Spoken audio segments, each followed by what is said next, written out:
رب العالمين والصلاة والسلام على سيد الأنبياء والمرسلين وعلى آله وصحبه أجمعين أما بعد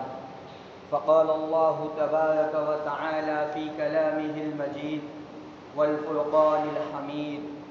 أعوذ بالله من الشيطان الرجيم بسم الله الرحمن الرحيم وما خلقت الجن والإنس إلا ليعبدون صدق الله العلي العظيم وقال النبي صلى الله عليه وسلم الإيمان بضع وسبعون شعبة فأفضلها قول لا إله إلا الله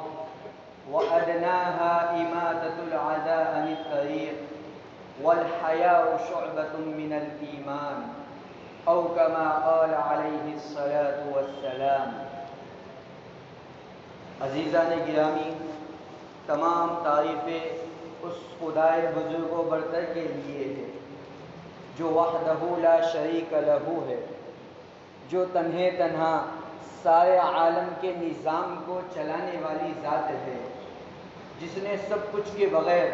سب کچھ بنایا،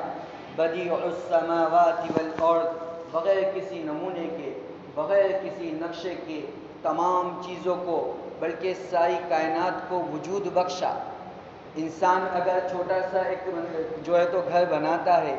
ایک بلڈنگ تعمیر کرتا ہے، اس سے پہلے اسے تو نقشوں کی ضرورت پڑتی ہے، اس سے پہلے اسے ماڈل کی ضرورت پڑتی ہے کہ جسے سامنے رکھ کر، جسے دیکھ کر وہ کچھ چیز بناتا ہے۔ لیکن دیکھو اللہ کی کبریائی کو، اللہ کی قدرت کا اندازہ لگاؤ کہ بغیر کسی نقشے کے، بغیر کسی سانچے کے، بغیر کسی آئیڈیل اور نمونے کے اللہ رب العزت نے اتنی بڑی کائنات کو بنایا، اور وہ کائنات بھی ایسی بنائی کہ جس میں کوئی عیب نہیں، وہ کائنات بھی ایسی بنائی کہ جس کے اندر اللہ تعالیٰ نے انسان کی خدمت کے لیے، انسان کی تو خدمت کرنے کے لیے تمام مخلوقات کو پیدا کر دیا،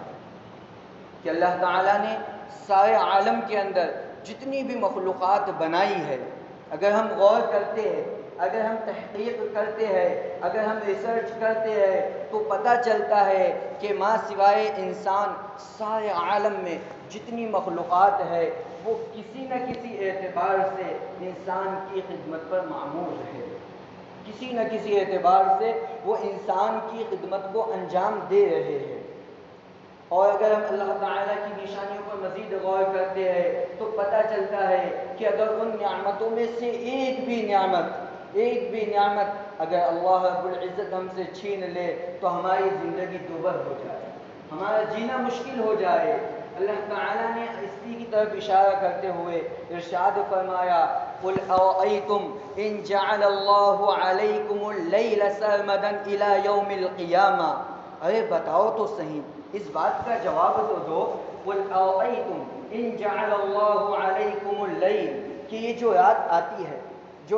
آتی ہے اگر اسے اللہ تعالیٰ یوں ہی برقرار رکھے، سرمدن الی یوم القیامہ، قیامت تک کی اس رات کو باقی رکھے، دن کا نام و نشان نہ ہو، سورج ہمیں دیکھنے کے لیے نہ ملے، تو بتاؤ تمہاری کیا حالت ہوں گی؟ ہے کوئی من الہ غیر اللہ یأتیکم بدیا،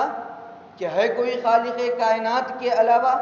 جو تمہارے لیے روشنی کا انتظام کرے؟ ہے کوئی خالق ارض و سما کے علاوہ جو تمہارے لیے سورج کو نکال لائے؟ آگے اللہ ارشاد فرماتے ہیں قُلْ أَرَأَيْتُمْ إِنْ جَعَلَ اللَّهُ عَلَيْكُمُ النَّهَارَ سَرْمَدًا إِلَى يَوْمِ الْقِيَامَةِ، چلو رات کو چھوڑو، اگر دن کو ہم فائدے کی چیز سمجھتے ہیں نا، دن کو نفع کی چیز سمجھتے ہیں، تو دیکھو یہ جو دن ہے اگر اللہ تعالیٰ اسے بھی باقی رکھے اور اس کو بھی ہمیشہ کے لیے الی یوم القیامہ باقی رکھے، تو بتاؤ من الہ غیر اللہ یأتیکم بلیل، ہے کوئی اللہ کے علاوہ، ہے کوئی اللہ کے علاوہ معبود، ہے کوئی اللہ کے علاوہ الہ، ہے کوئی اللہ کے علاوہ بادشاہ جو تمہارے لیے رات کا انتظام کرے؟ تو میرے بھائیوں، ان آیتوں کے اندر اگر ہم غور کرتے ہیں تو پتہ چلتا ہے واقعتاً میں دن و رات لیل و نہار، یہ اللہ تعالیٰ کی بہت ہی عظیم الشان نعمتیں ہیں۔ جب غور کریں گے، جب اس کے اندر تدبر و تفکر کریں گے، اس وقت ہمیں اس بات کا اندازہ ہوگا کہ ہاں، اگر واقعتاً میں اللہ رب العزت ہمیشہ ہمیشہ کے لیے رات ہی رکھے، دن آئے ہی نہ، تو بتاؤ میرے بھائیو، ہماری زندگی کیسے دوبھر ہو جائے گی۔ اس لیے کہ جو سورج نکلتا ہے، جو آفتاب طلوع ہوتا ہے، اس کے اندر ہمارے لیے، ساری کائنات کے انسانوں کے لیے اللہ رب العزت نے بے شمار فوائد رکھے۔ اگر ہم چھوٹی سی عقل رکھ کر، بس چھوٹے سے نیچے اتر کر اگر سوچتے ہیں کہ سب سے بڑا کہ اگر سورج نہ نکلے تو روشنی کا انتظام کیسے کیا جائے، سب سے نیچے اتر کر یہ بات کہہ رہا ہوں میں کہ روشنی کا انتظام کیسے کیا جائے، تو اس پہ اگر ہم دیکھیں گے کہ ساری دنیا کے اندر روشنی کا انتظام کرنا ہے اور ہمیشہ ہمیشہ کے لیے، قیامت تک کے لیے روشنی کا انتظام کرنا ہے، تو ساتھیوں، عزیزوں، دوستوں، ساری انسانیت اس ایک چیز کو لے کر ہی جو ہے تو کیا ہو جائے گی، پریشان ہو جائے گی کہ قیامت تک کے لیے ہمیں ہر جگہ روشنی کا انتظام کرنا ہے۔ اگر اللہ سورج کو نکالنا بند کر دے تو یہ ایک چھوٹا سا فائدہ، جو سورج کا سب سے چھوٹا فائدہ کیا ہوتا ہے کہ وہ روشنی بہت پہنچاتا ہے، تو سب سے جو چھوٹا فائدہ ہے اگر اس کو دیکھیں گے تو پتہ چلے گا کہ یہ انسانیت کے لیے ایسا مسئلہ بن جائے گا کہ ساری انسانیت حیران و پریشان ہو جائے گی۔ اللہ نے یہ نعمت عطا کی، سورج کو بنایا، اسی لیے بنایا تاکہ انسان جو ہے تو اس سے فائدے حاصل کرے۔ اس کی شعاعوں کے اندر اللہ رب العزت نے ایسی تاثیر رکھی ہے جس کے ذریعے انسان کو، نباتات کو اور جو ہے تو حیوانات کو بے شمار فوائد حاصل ہوتے ہیں۔ اس کے آگے اللہ نے فرمایا کہ اگر رات ہی رات رہے،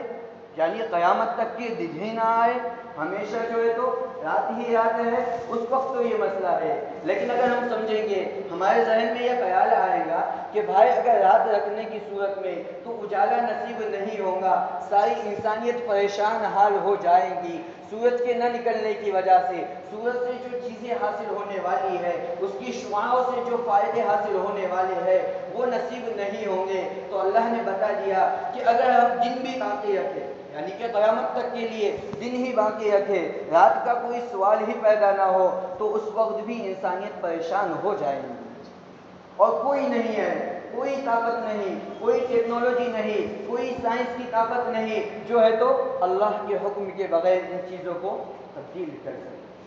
تو اگر رات ہی رات رہے، اس وقت ہمارا یہ نقصان ہوگا کہ اللہ تعالیٰ نے رات کا جو نظام بنایا ہے، اور قرآن میں رات کو بنانے کا جو مقصد بیان کیا ہے، لِتَسْكُنُوا فِيهَا، اللہ نے ایک مقصد بیان کیا کہ رات جو بنائی ہے وہ تمہیں سکون، راحت، چین یہ حاصل کرنے کے لیے اللہ رب العزت نے بنائی ہے۔ تو بتاؤ اگر رات نہ ہوتی، دن ہی دن ہوتا، تو اس وقت بھی ساری انسانیت کیا ہو جاتی ہے، پریشان ہو جاتی، سب بے حال ہو جاتے، اس لیے کہ اللہ تبارک و تعالیٰ نے رات کے اندر جو چیزیں ہیں، چاند ہے، ستارے ہیں، ان کے اندر بھی اللہ تعالیٰ نے بے شمار فوائد رکھے ہیں۔ بلکہ کتابوں میں یہ بھی پڑھنے کو ملا کہ جو پھل ہوتے ہیں، جو پھول ہوتے ہیں، پھلوں کے اندر جو مزہ، پھلوں کے اندر جو رنگت تبدیل ہوتی ہے، اس کے اوپر سورج کی شعاعیں اثر انداز ہوتی ہے، لیکن پھلوں کے اندر جو مزہ پیدا ہوتا ہے اس کے اندر چاند کی شعاعیں اثر انداز ہوتی ہے۔ تو بتاؤ اگر رات ہی نہ آئے، ہمیشہ دن ہی دن رہے، تو ہم پھل کیسے کھائیں گے، بے مزہ پھل کھائیں؟ حالانکہ اللہ نے ہمیں ایسی نعمتیں دی ہے کہ ہر پھل کا رنگ الگ، مزہ الگ، اس کی جو ہے تو ہر ایک کی خوبی الگ، ان کی خاصیتیں الگ۔ اگر اللہ تعالیٰ نے رات سے محروم کر دیا تو ان تمام نعمتوں سے کیا ہو جائیں گے، ہم محروم ہو جائیں گے۔ اور بڑی بات کہ اللہ نے جو فرمایا کہ لِتَسْكُنُوا فِيهَا، رات کو ہم نے بنایا اس لیے تاکہ اس میں سکون حاصل کرے، تو اس کی وجہ یہ ہے کہ اللہ تعالیٰ نے جو رات بنائی ہے اس میں جو ستارے نکلتے ہیں، اس میں جو چاند نکلتا ہے، اس کے اندر ایسی شعاعیں ہوتی ہے جو انسان جب سوتا ہے تو اسے راحت پہنچانے کا کام کرتی ہے۔ ورنہ آپ کا بھی تجربہ ہوا ہوگا، میرا بھی تجربہ ہو چکا ہے کہ آدمی جب دن میں سوتا ہے نا، آدمی جب دن میں سوتا ہے اور چاہے کتنے ہی گھنٹے کیوں نہ سو دے، جب اٹھتا ہے تو ایک بے چینی محسوس ہوتی ہے، وہ راحت، وہ فرحت، وہ شادمانی، وہ سکون، وہ چین نصیب نہیں ہوتا جو رات میں سو کر اٹھنے سے ہوتا ہے۔ ہوتا ہے کیا؟ بالکل نصیب نہیں ہوتا ہے۔ اس لیے کہ اللہ تعالیٰ نے رات کو بنایا ہی ہے سونے کے لیے، سکون حاصل کرنے کے لیے۔ لہذا میرے بھائیوں، اصل بات جو چل رہی تھی کہ اللہ نے بے شمار نعمتیں عطا فرمائی ہے۔ اللہ نے ساری دنیا کے جو ہے تو جتنی مخلوقات ہے سب کے سب انسان کے لیے مسخر کر دیا۔ وَجَعَلَ لَكُمُ الشَّمْسَ وَالْقَمَرَ، اللہ نے چاند بھی بنایا، سورج کو بھی بنایا، زمین و آسمان کو بھی بنایا، اس کے اندر بے شمار مخلوقات کو بھی رکھ دیا اور کہہ دیا کہ یہ ساری کی ساری مخلوقات، یہ جتنی بھی مخلوقات ہے، یہ سب انسان کو فائدہ پہنچانے کے لیے ہے، انسان کو فائدہ پہنچانے کے لیے ہے۔ کسی شاعر نے اس کو اپنے الفاظ میں بیان کیا ہے کہ کھیتیاں سرسبز و شاداب ہے غذا کے واسطے، کھیتیاں سرسبز و شاداب ہے غذا کے واسطے،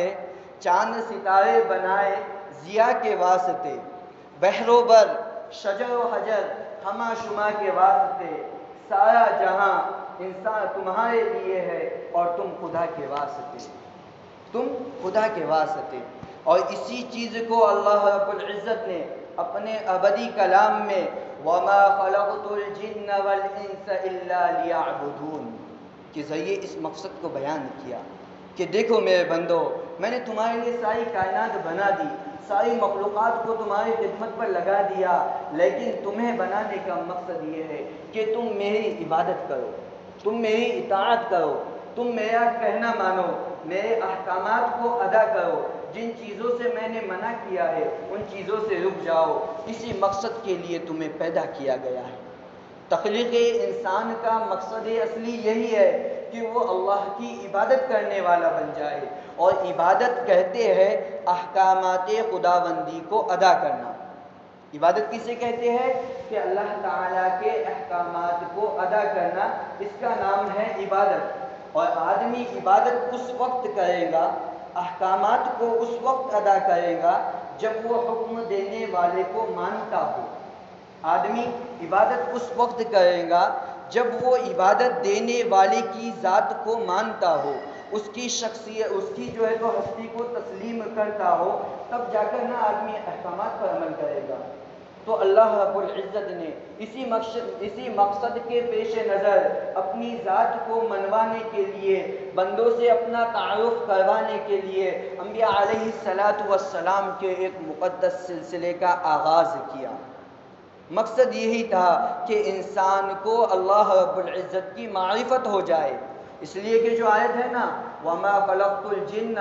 وَالْإِنسَ إِلَّا لِيَعْبُدُونَ، تو جو لیعبدون ہے اس کی تفسیر بعض مفسرین نے لیعرفون سے کی ہے کہ تخلیق انسان کا مقصد یہ ہے کہ وہ اللہ کی حقیقی معرفت والا بن جائے، اسے اللہ کی حقیقی معرفت نصیب ہو جائے۔ جب آدمی کو اور انسان کو معرفت نصیب ہوگی تو اس کو عبادت میں مزہ آئے گا، احکامات ادا کرنے میں جو ہے تو کیا ہوں گی؟ آسانی ہوگی۔ تو اللہ رب العزت نے اپنی معرفت کے لیے انبیاء علیہ السلام کے مقدس سلسلے کا آغاز کیا۔ سیدنا آدم علیہ نبینا وعلیہ السلام سے لے کر آقا مدنی صلی اللہ علیہ وسلم تک اللہ رب العزت نے ایک مقدس سلسلہ چلایا جس میں بے شمار انبیاء علیہ السلام کو اس دنیا کے اندر مبعوث کیا، کسی کو خطے کے اعتبار سے، کسی کو قبیلے کے اعتبار سے، کسی کو اپنے خاندان کے اندر نبی بنا کر مبعوث کیا، اور جہاں کہیں جس کسی زمانے میں زمین کے جس کسی خطے پر کسی برائی کا، کسی بے حیائی کا وجود ہوتا، کسی اللہ کی نافرمانی کا جو ہے تو ظہور ہوتا، اللہ زمین کے اس علاقے پر، زمین کے اس خطے پر، زمین کے اس خطے پر اللہ اپنے منتخب شدہ بندوں کو بھیجتے، وہ انبیاء علیہ السلام آتے اور جو ہے تو اپنی قوم کے لوگوں کو، اپنے ماننے والوں کو، اپنے قبیلے اور خاندان والوں کو اللہ تعالیٰ کی دعوت دیتے، اللہ کی معرفت کی دعوت دیتے، اللہ کے ایک ہونے کی دعوت دیتے۔ وَمَا أَرْسَلْنَا مِن قَبْلِكَ مِن رَّسُولٍ إِلَّا نُوحِي إِلَيْهِ أَنَّهُ لَا إِلَٰهَ إِلَّا اللَّهُ أَنَّهُ لَا إِلَٰهَ إِلَّا أَنَا فَاعْبُدُونِ، کہ تمام انبیاء علیہ السلام کی دعوت بس یہی تھی کہ اللہ کے بندوں کے تعلق کو اللہ سے جوڑنا، جو بندے جنہیں اللہ نے محض اپنی عبادت کے لیے پیدا کیا تھا، جو اپنے رب کو بھول گئے، جو بندے اپنی حقیقت کو بھول گئے، شیطان کے حربوں میں آ کر، شیطان کے چال میں آ کر وہ لوگ اپنے مالک حقیقی کو بھول گئے، اپنی اس پیشانی کو جسے اللہ نے بنایا ہی اس لیے تھا کہ وہ اللہ کے سامنے جھکائی جائے، جس کی تخلیق کا مقصد ہی یہ تھا کہ اسے عبادت میں استعمال کیا جائے، اس زمانے کے لوگ اسے کسی اور کے سامنے، کسی اور بت کے سامنے ٹیکنے لگے۔ تو اللہ تعالیٰ نے حضرت نوح علیہ السلام کو بھیجا، وَلَقَدْ أَرْسَلْنَا نُوحًا إِلَىٰ قَوْمِهِ۔ نوح علیہ السلام کو اللہ رب العزت نے بھیجا کہ جاؤ اپنی قوم کو اس چیز کی دعوت دو، انہیں راہ راست کی طرف لے کر آؤ۔ تو اسی طرح بے شمار انبیاء علیہ السلام آئے، نوح علیہ السلام کا تذکیہ ہے، اسی طرح حضرت ابراہیم علیہ السلام، حضرت موسیٰ و عیسیٰ، بے شمار انبیاء آئے، لیکن آخر میں آپ اللہ تعالیٰ نے آقا مدنی صلی اللہ علیہ وسلم کو اس دنیا کے اندر امام الانبیاء اور خاتم النبیین بنا کر بھیجا کہ اب تک جو سلسلہ نبوت کا، رسالت کا چل رہا تھا، اللہ کے نبی کو اللہ رب العزت نے اب ان تمام کا امام بھی اور ان تمام کے سلسلے کو ختم کرنے والا بنا کر بھیجا۔ آپ صلی اللہ علیہ وسلم کو جب نبوت عطا کی گئی اور جب اعلان کیا گیا ما کان محمد ابا احد من رجالکم ولکن رسول اللہ وخاتم النبیین، کہ آپ صلی اللہ علیہ وسلم کے بعد اب کوئی نبی آنے والا نہیں ہے، آپ کے بعد نبوت و رسالت کا سلسلہ بند ہو چکا ہے، بحیثیت نبی کسی کو اب بھیجا نہیں جائے گا۔ تو فوراً یہ سوال پیدا ہوتا ہے، عام انسانوں کے ذہن میں یہ سوال ابھرتا ہے کہ اب تک جو ہے تو دنیا کے بنائے جانے سے لے کر اب تک اللہ کا یہ معمول تھا کہ دنیا میں جہاں کہیں کفر ہوگا، دنیا میں جہاں کہیں شرک ہوگا، جس علاقے میں اللہ کی نافرمانی کی جائے گی، جہاں بے حیائی کے لوگ مرتکب ہوں گے، جہاں فحاشی عام ہوں گی، تو اللہ کا یہ معمول تھا، اللہ کا یہ نظام تھا، اللہ کا یہ دستور تھا کہ اللہ اپنے منتخب بندوں کو ان میں بھیجتا اور ان کے ذریعے اس برائی کی جو ہے تو اصلاح فرماتا۔ تو سوال پیدا ہوا کہ اب آقا مدنی صلی اللہ علیہ وسلم پر یہ مقدس سلسلہ ختم ہو جائے گا؟ بھلا اب انسان کی رہنمائی کے لیے، انسانیت کی ہدایت کے لیے، ان کے تعلق کو اللہ سے جوڑنے کے لیے اب کون سا سلسلہ چلے گا؟ کون ہے جو اس مقدس کام کو انجام دے گا؟ تو اللہ تبارک و تعالیٰ نے اس کو بھی یوں حل فرمایا اور ارشاد فرمایا کنتم خیر امت اخرجت للناس، کنتم خیر امت اخرجت للناس، کہ دیکھو جو سوال ذہن میں پیدا ہو رہا تھا کہ اب اصلاح کا کام کون کرے گا، اللہ کے بندوں کے تعلق کو اللہ سے جوڑنے کا کام کون کرے گا، اللہ نے فرما دیا کہ میرے حبیب کی جو امت ہے، آقا محمد صلی اللہ علیہ وسلم کی جو امت ہے، اب یہ فریضہ وہ امت انجام دے گی، اب یہ فریضہ وہ عظیم امت انجام دے گی۔ تو میرے بھائیوں، یہاں ٹھہر کر ہمیں اس بات کو سمجھنا چاہیے، اس بات کو ذہن نشین کر لینا چاہیے کہ یہ کام اتنا مقدس کام ہے، یہ کام اتنا عظیم کام ہے کہ ہم سے پہلے، ہم کو مکلف بنائے جانے سے پہلے یہ کام کسی زمانے میں اللہ کے منتخب شدہ بندے کیا کرتے، جو روئے زمین پر سب سے زیادہ اللہ کو محبوب ہوتے، جو صفات سے متصف ہوتے، جو اللہ کے بالکل محبوب ہوتے، وہ لوگ، وہ گروہ اور وہ جماعت اس کام کو کیا کرتی تھی۔ اب اللہ نے اتنا عظیم کام، اتنا مقدس کام اور اتنا بلند کام اس امت کو سونپا ہے، لہذا اب ہمیں اس کام کی اہمیت کو پیش نظر رکھتے ہوئے اس کے اصول و آداب کے ساتھ اس کام کو انجام دینا ہے۔ اس لیے کہ جب آپ صلی اللہ علیہ وسلم نے آخری حج کیا، اس وقت تمام صحابہ کرام رضی اللہ تعالی عنہم اجمعین کا مجموعہ موجود تھا۔ بعض کتابوں میں لکھا ہے کہ 1,24,000، کسی روایت میں ہے 1,25,000، بلکہ 2 لاکھ تک کی روایتیں موجود ہیں، لیکن تمام صحابہ کا مجموعہ موجود ہے۔ آقا مدنی صلی اللہ علیہ وسلم میدان عرفات میں کھڑے ہو کر صحابہ سے سوال کرتے ہیں، صحابہ سے استفہامی طور پر پوچھتے ہیں الا هل بلغت، اے میرے صحابہ، اے میرے ساتھیوں، اے میرے ہم جلیسو، بتاؤ تو صحیح کہ اللہ نے جو مقدس کام لے کر مجھے بھیجا تھا، اللہ نے جس عظیم کلمے کی دعوت کو لے کر مجھے بھیجا تھا، کیا میں نے تم تک اس دعوت کو پہنچا دیا؟ صحابہ کہنے لگے نعم یا رسول اللہ، ہاں اللہ کے نبی، آپ نے وہ دعوت ہم تک پہنچا دی، بلکہ آپ نے تو اس کا حق بھی ادا کر دیا، آپ نے اس کا حق بھی ادا کر دیا۔ تو اس وقت آپ صلی اللہ علیہ وسلم نے، اس وقت آقا مدنی صلی اللہ علیہ وسلم نے ایک جملہ فرمایا تھا، ایک جملہ فرمایا تھا، فَيُبَلِّغُ الشَّاهِدُ الْغَائِبَ، کہ اب جو یہاں حاضر ہے، یہ جملہ اتنا جو ہے تو بہت زیادہ اہمیت کا حامل ہے۔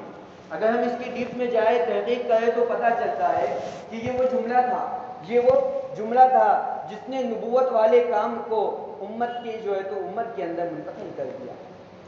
کہ اللہ کے نبی نے کہا جو حاضر ہے، جو یہاں موجود ہے، وہ اب غائبین تک جا کر اس دین کی دعوت کو پہنچائے۔ لہذا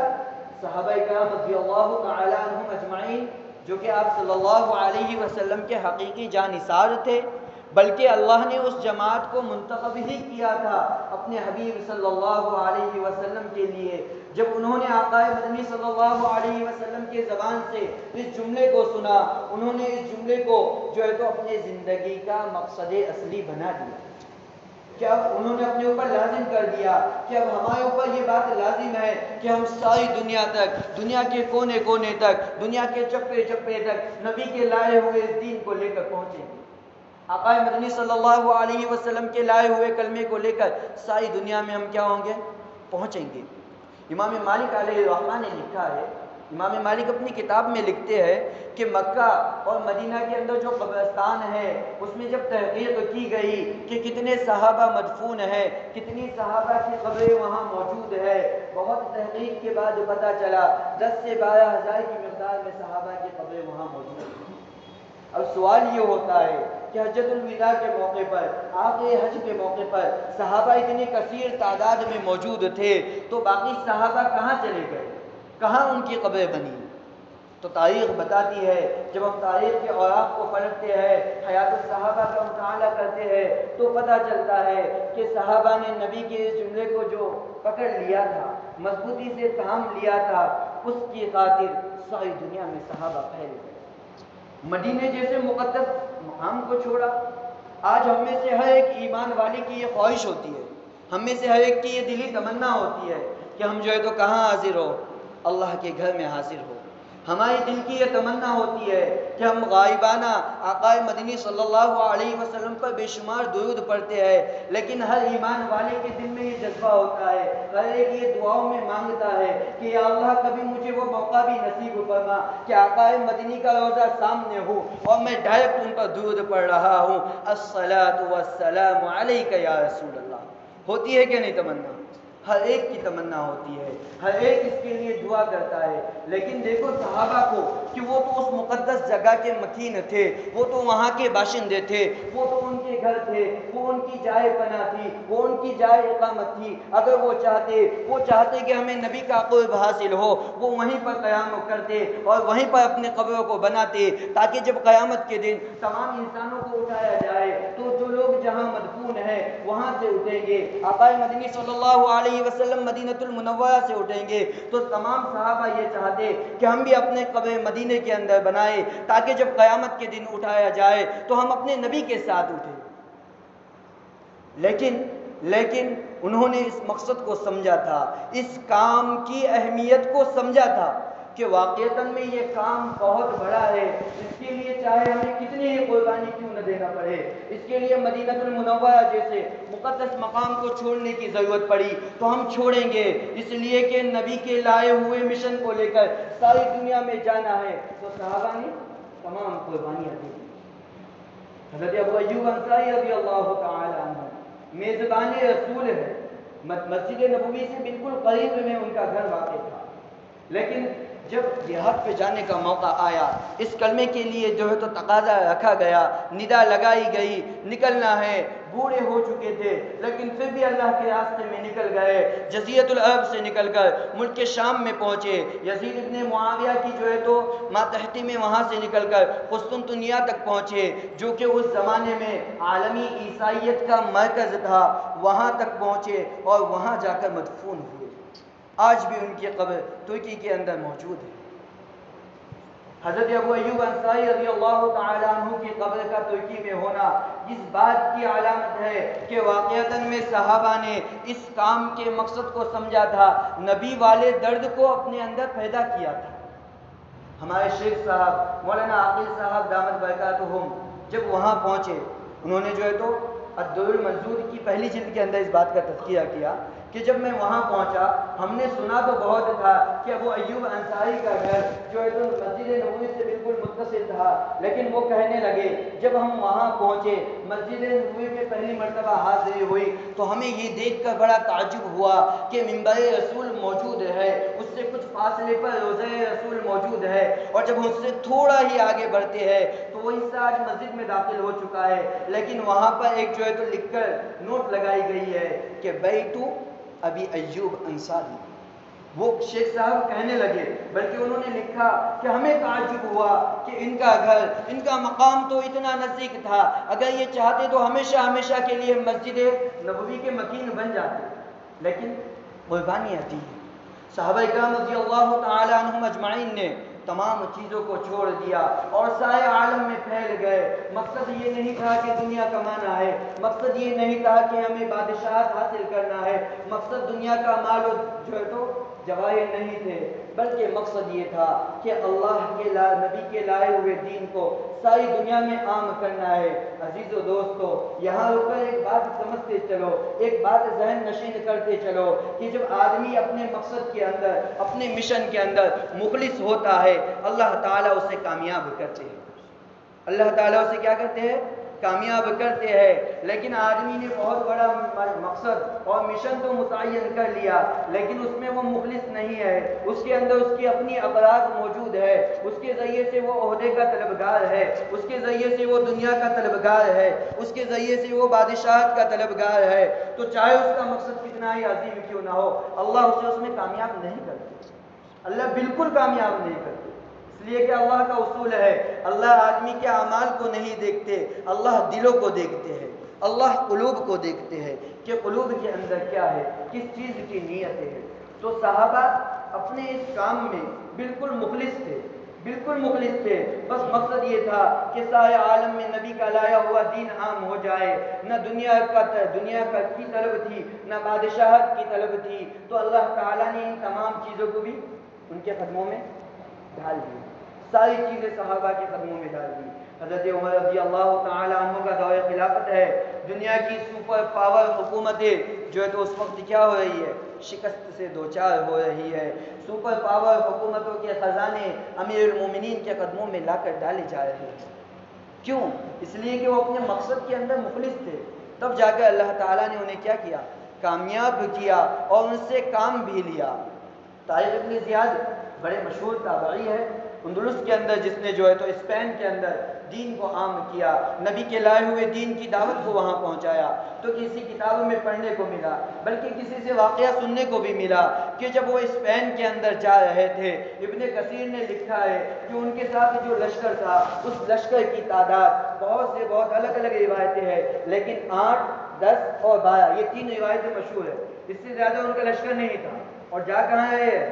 اسپین فتح کرنے۔ اسپین بر اعظم یورپ کا پہلا ملک تھا جہاں اسلام داخل ہو رہا تھا، یعنی کہ پورا عیسائی بر اعظم سامنے تھا، جس کے اندر جا کر نبی کے لائے ہوئے دین کی اشاعت کرنی تھی۔ کتنا لشکر لے کر جا رہے ہیں؟ بالکل مختصر سا لشکر۔ بلکہ یہ بات بھی سننے کو ملی کہ جب وہ جانے لگے، ان کی بیوی بالکل نوجوان تھی، وہ بھی نوجوان تھے، چھوٹی سی بچی تھی، جب وہ جانے لگے تو ان کی بیوی نے کہا کہ اب کب ملاقات ہوگی؟ تو انہوں نے ایسا جملہ کہا جسے تاریخ میں سنہرے الفاظ سے لکھنے کے لائق ہے۔ انہوں نے کہا کہ اب کل قیامت کے دن ملیں گے۔ اب کب ملیں گے؟ قیامت کے دن ملیں گے۔ تو میرے بھائی اتنی بڑی قربانی دے دی، اپنے جذبات کو قربان کیا، بیوی کی محبت کو قربان کیا، بچی کی الفت کو قربان کیا اور اللہ کے راستے میں نکل گئے۔ اپنے مقصد کے اندر، اپنے مشن کے اندر اخلاص تھا۔ جب وہاں پہنچے اپنے ساتھیوں سے کہا کہ دیکھو ہم جن جہازوں پر آئے ہیں، جن کشتیوں کے ذریعے سے ہم یہاں پہنچے ہیں، ان تمام کو آگ لگا دو۔ ان کے جو ساتھی تھے، جو لشکر کے سپاہی تھے، انہوں نے دریافت کیا، انہوں نے کہا حضرت ہم اتنے دور سے آئے ہیں، یہاں نہ ہم یہاں کی زبان کو جانتے ہیں، نہ یہاں کے لوگوں سے واقفیت ہے، لشکر بھی مختصر ہے، اسباب بھی کم ہے، اگر کچھ ہو جائے ایمرجنسی میں واپس جانے کے لیے کچھ تو ذریعہ ہونا چاہیے۔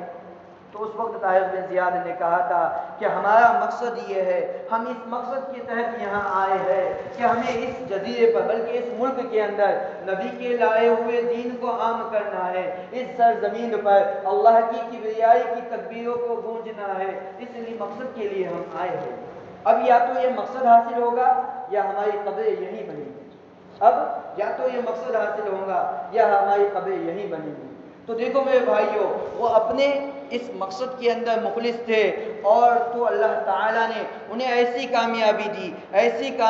دی کہ سارے اندلس کو اسلام کی ماتحتی میں لا لیے۔ 850 سال تک جہاں کی مسجد کی ممبروں سے، مسجد کی جو ہے تو میناروں سے اللہ کی کبریائی بیان کی جاتی رہی، جہاں 850 سال تک مسجد اللہ کے سجدوں سے آباد رہی۔